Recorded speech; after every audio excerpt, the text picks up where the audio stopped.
césarienne fait partie des choses à réaliser, des actes qu'on réalise dans notre métier. Pendant cette césarienne, la sage-femme est intervenue parce qu'elle prépare la dame, lui explique un petit peu les choses. Intervient aussi l'anesthésiste avec laquelle on travaille de manière étroite. Dans le cadre du suivi des femmes enceintes, des femmes qui enceintes, donc on peut les aider au moment de la naissance, donc la césarienne, ou aussi aider au moment de l'accouchement quand ils sont un peu compliqués, on doit faire des forceps par exemple. Et c'est qu'une partie du métier qui s'intègre souvent dans les gardes où on travaille la nuit. Pour l'activité de jour, l'activité qu'on dit programmée, on fait des consultations pour suivre les grossesses. Donc je suis notamment responsable de l'unité dans le service de gynécologie obstétrique de l'organisation du centre d'IVG.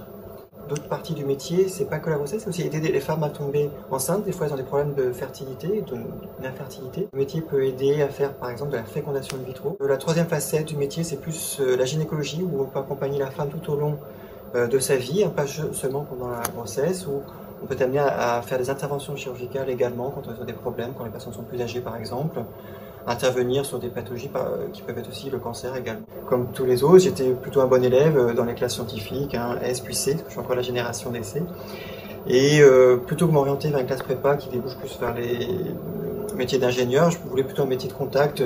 J'ai hésité entre soit enseignant, soit médecin. Je préférais faire médecin parce que c'était un beau métier. Et donc j'ai passé le concours première année, et puis au fil des stages, parce qu'on rentre à l'hôpital assez rapidement pendant les 6 premières années d'études, je me suis orienté vers la gynécologie obstétrique parce que c'est bien c'est un métier assez varié. On peut faire de l'échographie, de la chirurgie, du suivi de grossesse. Donc on a vraiment tous les aspects de la vie d'une femme finalement pendant toute sa vie.